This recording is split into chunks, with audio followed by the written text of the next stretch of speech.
Varicose veins కి సరైన చికిత్స కోసం సంప్రదించండి ఎవిస్ హాస్పిటల్. నమస్తే రమగారు. నమస్తే జయ. రమగారు, సాధారణంగా ఉద్యోగాలు చేసినా వ్యాపారాలు చేసినా ఏం ఆలోచిస్తామంటే డబ్బు. ఎవరు ఏది చేసినా దానికోసమే కదండి. ఫ్యామిలీకి కొంత టైం ఇవ్వలేకపోతున్నాము. పీక్స్లో ఉన్నప్పుడు నిజంగా ఫ్యామిలీకి టైం ఇవ్వలేకపోతాం. లేదు ఫ్యామిలీకి ఇస్తున్నాం అనుకోండి, కెరీర్ మీద అంతగా కాన్సన్ట్రేట్ చేయలేకపోతాం. రెండు బ్యాలెన్స్ చేసుకోవాలంటే చాలా కష్టపడాలి, చాలా ఓర్పు నేర్పు ఉండాలి. ఎక్కడికక్కడ దేనికి దాన్ని సరిపెట్టుకుంటూ సరి చేసుకుంటూ ముందుకెళ్ళాలి. అవునా కాదంటారా? కాకపోతే ఏది ఇంపార్టెంట్ అనేది ఎప్పుడు ఆలోచించుకోవాలి. ఒకప్పుడు ఒక సర్టన్ ఏజ్ ఉంటుంది, 30 to 40 పీక్గా ఉంటుంది ప్రతి ఒక్కరికి కూడా, అమ్మాయిలకైనా అబ్బాయిలకైనా. ఉద్యోగం చేస్తున్నా లేకుంటే వ్యాపారం చేస్తున్నా కష్టపడటానికి ఎక్కువ అవకాశం ఉంటుంది, సంపాదించడానికి ఎక్కువ అవకాశం ఉంటుంది. ఇంకొంచెం కష్టపడితే ఇంకొంచెం పెరిగే అవకాశాలు కూడా ఉంటాయి. అదే టైము మనం పెళ్లి చేసుకునే టైం, అంటే ఫ్యామిలీకి కూడా. దీన్ని బ్యాలెన్స్ చేయాలా, దాన్ని బ్యాలెన్స్ చేయాలా, భలే ఇబ్బంది పడిపోతూ ఉంటారండి కెరీర్లో ముందుకెళ్లే వాళ్ళు. ఒక్కోసారి అది క్లిక్ అవుతుంది, ఒకసారి ఇది క్లిక్ అవుతుంది. అవును అవును, అందరికీ ఒకటే క్లిక్ అవుతుందని అసలు చెప్పలేము మనం. అస్సలు చెప్పలేమండి, చెప్పలేము. ఫ్యామిలీ సపోర్ట్ దాని మీద కాన్సన్ట్రేట్ చేయి అన్నావా ఇది తన్నేస్తుంది. కెరీరే ఇంపార్టెంట్ అంటే చివరికి లేట్ ఏజ్లో పెళ్ళిళ్ళు పిల్లలు అసలు అవి కూడా లేకపోవటం. అప్పుడేమనిపిస్తుంది, కెరీర్ ఉండి ఫ్యామిలీ లైఫ్ లేకపోతే ఉపయోగం ఏంటి అనిపిస్తుంది కదా. ఓ పాత కథ ఉంది దీని మీద. ఇదివరకటి కాలంలో ఇలాంటి కథలు ఉండేవా అని ఆశ్చర్యంగా ఉంటుంది. పూర్వమట గిరికూటం అనే ఒక పెద్ద నగరానికి క్షేమేంద్రుడు అనే ఒక రాజుగారు ఉండేవారట. క్షేమేంద్రుడు, ఎంత బాగుంది కదా పేరు. 3 అబ్బాయిలట ఆయనకి, నందుడు, సునందుడు, ఆనందుడు. ఈ 3 అబ్బాయిలు ఉన్నారు. వీళ్ళు కొంచెం లేట్ ఇష్యూ, పిల్లలు లేట్గా పుట్టారు. ఆయన పెద్దవాడైపోయాడు క్షేమేంద్రుడు. అయితే అనుకోకుండా ఆయన ఒకసారి మరణించేశాడు, సడన్గా పోయాడు. ఆయన పోయేసరికల్లా పిల్లల్లో ఎవరికి యువరాజ్య పట్టాభిషేకాలు అవి చేయలే. ఉంటామనుకుంటాం కదా జయ, మనం పోతామని ఎవరు అనుకుంటారు? పొరపాటును కూడా అలాంటి ఊహలు రావు. అయితే సైన్యాధిపతి చాలా గట్టివాడు. అతను రాజ్యాన్ని సంభాళించాడు. సంభాళిస్తే కొంతకాలం నడుస్తుంది. 3 అబ్బాయిల్లో పెద్దవాడైన సునందుడిని రాజుని చెయ్యాలి. కానీ అతను అట్లా చేయలే. వీళ్ళ పట్ల చాలా క్రౌర్యంగా వ్యవహరించేవాడు. వీళ్ళ చేతికి రాజ్యం పోనివ్వకుండా ఉండే ధోరణి అతనిలో కనబడడం మొదలుపెట్టింది. వీళ్ళకి అన్నీ కట్ చేసేసాడు. విసిగిపోయారు వాళ్ళు, పారిపోయారు. ఒకరోజు ఈ రాజ్యం మాది, మేము ఇది చేసుకుందామని క్లెయిమ్ చేయడానికి అక్కడ ఏ ఆసరా వాళ్ళకి లేకపోయింది. 3 పారిపోయారా? 3 కలిసి వెళ్ళిపోయారు. వాళ్ళకి అక్కడ క్లెయిమ్ చేయడానికి వేరే ఆసరా ఏం లేదు. మంత్రులు సైన్యాధిపతి వైపే ఉన్నారు, ప్రజలు సైన్యాధిపతి, అధికారులందరూ సైన్యాధిపతి చెప్పిన మాట వింటారు. మీకు తెలియదు అంటారు వీళ్ళని. ఇది మాది వీళ్ళని అని వీళ్ళని రాజు చేయమని, రాజులను చెయ్యి, ఈ పిల్లాడిని రాజుని చెయ్యి, మిగిలిన వాళ్ళిద్దరిని యువరాజులను చెయ్యి అని చెప్పగలిగే సత్తా ఉన్నవాడు ఎవడు లేరు అక్కడ. అందరినీ ఆయన గట్టిగా బిగిచ్చేశాడు సైన్యాధిపతి. ఇక అతని చేతిలోకి వెళ్ళిపోయింది. ఇంకేం చేస్తారు? 3 కలిసి ఇక మనం ఇక్కడ ఉండద్దు, ఇక్కడ మనకి ఫ్రీడము లేదు, వేరే ఎక్కడికైనా వెళ్ళి ఆలోచించుకుందాం అసలు ఏం చెయ్యాలో అని 3 కలిసి పారిపోయారు. పారిపోయి నగర శివార్లు దాటేశారు. దాన్ని ఆనుకుని అవతలకి చాలా పెద్ద పెద్ద అడవులు ఉన్నాయట. అడవుల చివరికి వెళ్ళిపోయారు. ఏవో గుర్రాలు వేసుకుని వెళ్ళారు. అడవుల్లోకి వెళ్ళాక ఇక మనుషు సంచారం ఏం కనపడుతుంది? ఒక 3-4 రోజులు డక్కా మొక్కలు తిన్నారు. చివరికి ఆ అడవి చివర ఒక పెద్ద పాక వేసుకుని ఉన్న ఒక కుటుంబాన్ని చూశారు వీళ్ళు. పూరిపాకే కానీ పెద్దది. సరే, ఇంకా అప్పటికి ఏవో కాయ కసరు తిన్నారు 3-4 రోజులు. ఒక పూటైనా ఉడికిన అన్నం తినాలనిపిస్తుంది కదా. సరే, ఆ ఇంటి వాళ్ళు ఎవరున్నారో చూద్దామని ఆ ఇంటికి వెళ్ళారు.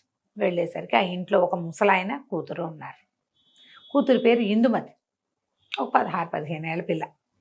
సరే, ఆ ముసలాయన వీళ్ళని చూసి ఎవరో రాజకుమార్లాగా ఉన్నారని, రండి బాబు, ఎన్నాళ్ళు అయింది ఈ దారిని ఎవరైనా మనుషులు వచ్చి, మేమేమి ఉంటున్నాం, ఏవో మేకల్ని వాటిని కాసుకుంటాం, మా దారిని మేము ఉంటున్నాం, చిన్న పంట ఏదో పండించుకుంటున్నామని వీళ్ళకి చక్కగా అన్నము అవి పెట్టించాడు. అన్నాలు తిన్నారు, చక్కగా ప్రశాంతంగా కూర్చున్నారు. కూర్చున్నాక 3 మాట్లాడుకోవటం మొదలు. ఇప్పుడు ఏం చెయ్యాలి? మాట్లాడుకుంటుంటే పెద్దవాడు అన్నాడు, చాలా సైన్యం కావాలరా, ఇది కంట్రోల్ చేయాలంటే వీళ్ళని మనం సైన్యాన్ని సంపాదించాలి. మొదట జనాన్ని కూడగట్టాలి. ఎంత సైన్యం ఉంటే అంత మంచిది మనకి. అప్పుడు సైన్యంతో సహా విరుచుకుపడి మన రాజ్యాన్ని మనం లాక్కోవచ్చు. బాగుంది కదా. అక్కడి నుంచి 2వ వాడు అన్నాడు, నందుడు, కాదు సైన్యం కాదు, డబ్బు కావాలి. వాళ్ళందరినీ వాడు అధికారంతో కొనేశాడు. మనం డబ్బుతో కొనాలి, డబ్బు బాగా సంపాదించుకురావాలి, డబ్బే ముఖ్యం. ఈ మొత్తం సమాజం అంతా మన చేతిలోకి రావాలంటే అడిగిన వాడికి అడగని వాడికి డబ్బుతో కొట్టేయాలి వాడిని. ఇది కూడా పాయింట్. మూడో వాడిని అడిగారు, ఏరా ఆనంద నువ్వేం చేస్తావురా అని. ఏమో ఇంకా ఆలోచిస్తున్నాను చెప్తాను అన్నాడు. ఆ అబ్బాయి దృష్టి వాళ్ళతో పాటు ఆ కబుర్లు వీళ్ళు మాట్లాడుకుంటూ ఉంటే ఆ మాటలు వినడానికి వచ్చి కూర్చున్న ఇందుమతి మీద ఉంది. పెద్దవాళ్ళిద్దరి దృష్టి రాజ్యం మీదే ఉంది. సరే ఇంకా ఒక పూట గడిచాక కాస్త స్థిమితపడి 4 రోజుల నుంచి ప్రయాణం చేశారుగా, స్థిమితపడ్డాక వాళ్ళ దగ్గర నుంచి ఏదో కాస్త తినుబండారాలు ఒక 2-3 రోజులకు సరిపడా మూట కట్టుకున్నారు. అన్నదమ్ములు ఇద్దరు చెప్పారు, ఒకళ్ళు ఈశాన్యానికి ఇంకోళ్ళు వాయవ్యానికి బయలుదేరారు. మేమిద్దరం చెరో వైపుకి వెళ్తాం, ఒకళ్ళు డబ్బులు సంపాదించుకొస్తామన్నారు, ఇంకొకళ్ళు సైన్యం తెచ్చుకుంటా అన్నారు. ఆనందుడు అన్నాడు, సరే మీ ఇద్దరు బయలుదేరండి, నేను ఆలోచించుకుని నా దారి నేను బయలుదేరుతాను అంటే ఆనందుడి గుర్రం ఇక్కడే ఉండిపోయింది. సునందుడు నందుడు చేరో గుర్రం మీద చేరో పక్కకి వెళ్ళిపోయారు. తర్వాత ఏమో మాట్లాడుకున్నారు అంటే 10 సంవత్సరాల తర్వాత ఇక్కడే కలవాలి అని మాట్లాడుకున్నారు. 10 ఏళ్ళు ప్రయత్నం చేద్దాం, మన రాజ్యం మనకి ఎక్కడికి పోదు, మన అందరూ గుర్తుపడతారు, రాజుగారి అబ్బాయిలో మన జన్మపత్రికలు అన్నీ అక్కడే ఉంటాయి. ఓకే, 10 ఏళ్ల పాటు ఒకటి మూడో వాడికి తోచింది సంపాదించుకొచ్చి మన రాజ్యాన్ని మనం స్వాధీనపరచుకుందాం. ఆనందం అన్నాడు, మీ ఇద్దరు చెరోదారిన వెళ్ళండి, నేను కూడా ఇక్కడే కలుసుకుంటాను మిమ్మల్ని అని చెప్పాడు. సరే 10 సంవత్సరాలు సుదీర్ఘమైన రోజులు గడిచిపోయినాయి. 10 సంవత్సరాలు అంటే 3650 రోజులు గడవాలి అంతే కదా సంవత్సరానికి. ఏడాదికి 365, 10 అంటే ఇంటూ 10 వేసి ఆ సున్నా దీని పక్కన చేస్తుంది కదా, 3650 రోజులు వెళ్ళిపోయారు. 10 ఏళ్ల తర్వాత ఒక రోజున పెద్ద సైన్యం, కనీసం ఒక 25,000 మంది ఉంటారు సైన్యం ఆ గుడిసె వైపుకి నడిచొచ్చింది. ఇంకో పక్క నుంచి గాడిదలు, కంచరగాడిదలు, గుర్రాలు, లొట్టిపిట్టలతోటి ఇంకొక పెద్ద వ్యాపారస్తుల బిడారు ఇంకొక పక్క నుంచి నడిచొచ్చింది.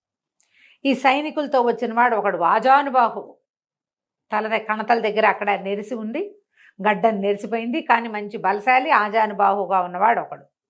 ఈ రెండో గుంపుతో బేహారీలతోటి వ్యాపారస్తుల సమూహంతో వచ్చినవాడు ఇంత బొజ్జ స్థూలకాయం, తలకాయ నెరిసిపోయి ఉన్నవాడు రెండోవాడు. వాళ్ళిద్దరూ కలుసుకున్నారు. ఒరే నందా సునందా అని మాట్లాడుకున్నారు. ఆనందుడు ఏమయ్యాడో అంటే వాళ్ళ ఒక గుడిసె ముందు ఆగారు కదా, ఆ గుడిసె ఇది వరకు చిన్న గుడిసెగా ఉండేది, ఇప్పుడు చుట్టూతా ఇంకా 3-4 శాలలు లాంటివి వెలిసినాయి, చుట్టూతా తోట వచ్చింది, ఇద్దరు అంతంత పిల్లలు అక్కడ ఆడుకుంటున్నారు. ఇందుమతి ఇదివరకు వాళ్ళు చూశారు కదా, ఆ అమ్మాయి ఒక చంకలో ఉన్న పిల్లవాడితోటి గుమ్మం దగ్గర నిలబడింది. వీళ్ళు వీళ్ళేదో డెవలప్ అయ్యారనుకున్నారు. ఆ ఇంటి వెనక నుంచి ఆనందుడు నడిచొచ్చాడు ముందుకి. ఆశ్చర్యపోయారు వాళ్ళు. ఏమిట్రా నువ్వు ఇక్కడే ఉన్నావా, ఇదే నువ్వేం చేసావు అని మాట్లాడుకున్నాక పెద్దవాడు ఏం చెప్పాడంటే 25,000 మంది సైన్యాన్ని కూర్చుకొచ్చాను నేను, మనం ఉత్తరాలు రాస్తే 5వ రోజుకి ఇంకో 25,000 మంది సిద్ధంగా ఉంటారు, ఈ సైన్యం అంతా మంది, దీంతో విరుచుకు పడిపోవటమే వాడి మీద అనగానే రెండో వాడు చెప్పాడు 25 లక్షల దినారాలు కూడబెట్టాను నేను. చాలా పెద్ద సొమ్ము కదా 25 లక్షలు. మరి మొత్తం వీటి మీద ఉన్న సరుకు అంతా మందే, మన వ్యాపారం నడుస్తూనే ఉంది. ఇవాళ మన దగ్గర 25 లక్షలు ఉంది, ఊరు మీద 2-3 కోట్లు ఉన్నాయి వ్యాపారంలో. ఎంత డబ్బు కావాలంటే అంత డబ్బు ఉత్తరం రాస్తే వచ్చేస్తుంది 10వ రోజు కల్లా.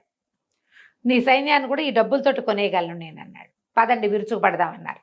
ఆనందుడు ఏం చేశాడు, అక్కడే ఉండి ఇందుమతిని పెళ్లి చేసుకుని 3 పిల్లల్ని కన్నాడు. ఆ తోట దొడ్డి అది విశాలంగా చేసుకున్నాడు, అడవంతా స్వాధీనంలో ఉంది. అప్పుడు ఆనందుడు ఏం చెప్పాడంటే, అంత కంగారు ఏం లేదు, మీరిద్దరూ వెళ్ళిపోయినటువంటి 3-4 సంవత్సరాలకి గిరిపురం మారు అది ఉంది కదా, అక్కడి నుంచి మనకు ఉత్తరం వచ్చింది, సైన్యాధిపతి మరణించాడని, రాజ్యం అరాచకంగా ఉందని, వచ్చి స్వాధీనపరచుకోమని రాశారు. రాస్తే నేను మళ్ళీ ఉత్తరం పంపించాను, మధ్యలో వెళ్ళి చూసొస్తున్నాను, నా భార్య పిల్లలు ఇక్కడే ఉన్నారు, మీకోసం నేను ఇక్కడ ఉన్నాను, మీరు వచ్చాక 3 వెళ్తే 3 పనులు సంభాళించుకోవచ్చు. పెద్దవాడు రాజు అవుతాడు, రెండోవాడు సైన్యాధిపతి అవుతాడు, 3వ మంత్రి అవుతాడు అని చెప్పాడు. పెద్దవాళ్ళిద్దరు మొహమొహాలు చూసుకున్నారు. చేయవలసిన పని చేశాడు కదా వీడు, వాడికి అందరికంటే చిన్నవాడైనా చక్కగా భార్య, ఇద్దరు ఇంతంత చేతికొచ్చిన మగపిల్లలు, ఓ చంటి పిల్ల, 3 సంతానం, యువరాజు కావడానికి రెడీగా ఉన్న పిల్లవాడు ఉన్నాడు వాళ్ళ ఇంట్లో. ఈ పెద్దవాళ్ళు ఇద్దరు, వీడికంటే 5-4 ఏళ్ళు పెద్దవాళ్ళు, తలకాయలు నేర్చిపోయినాయి, గడ్డాలు నేర్చిపోయినాయి, స్థూలకాయాలు వచ్చినాయి. ఇప్పుడు వివాహాలు లేవు. ఇక కావు. చేయవలసిన పని ఏమిటి? మొదట అది వాడు చేసేసాడు. సరే ఏమనుకున్నారు, ఇంకేముంది, మనం రాజ్యం చూసుకుని ఆనందుడు కొడుకుని రాజుని చేసుకుందాం, మెల్లిగా కొంచెం పెద్దవాడిని చేసుకుని అనుకుని ఆనందుడిని కుటుంబంతో సహా తీసుకుపోయి వాళ్ళ సొంత ఊరుకు వెళ్ళి రాజ్యాన్ని స్వాధీనం చేసుకున్నారు. ఇప్పుడు సంపాదన, సైన్య సమీకరణ, సంసారమా? కరెక్ట్ ఏజ్లో చేయవలసింది వీళ్ళిద్దరూ, ఇవి రెండూ చేసేసారు. అవును. ఇది ఎప్పుడు చేస్తారు? ఇక దానికి టైం లేదుగా. దానికంటూ ఒక టైం ఉంది. టైం ఉంది. ప్రధానంగా ఏంటంటే సంపాదనకి ఎల్లలు లేవు. 70 ఏళ్ళు వచ్చా కూడా సంపాదన ఉంటుంది. ఎస్. కానీ సంసారానికి వయసు కావాలి. కావాలి కదా, ఆడకైనా మొక్కైనా. ఇది ఆలోచించుకుని మనం ఈ కథల్ని మన జీవితాలకి అప్లై చేసుకోవాలి. ఎంత మంచి కథ చెప్పారు గారు. సూపర్ అండి. నిజంగా నిజంగా పాత కథ కదా. ఇప్పుడు మనం చేస్తున్న రకరకాల వ్యవహారాలకి దాన్ని అటాచ్ చేసుకోవాలి. సెటిల్ అవ్వాలి, ఇల్లు కొనాలి, కారు కొనాలి, అదేదో కావాలి. ఆ తర్వాత కంటానంటే ఆ తర్వాత ఎస్ కౌంట్ ఉండదు, ఆడవాళ్ళకి అవకాశం ఉండదు. ఇంకేం చేస్తావు నువ్వు? ఇల్లు వాకిలి చూసుకుంటూ ఉంటావు, అంతే అంతే.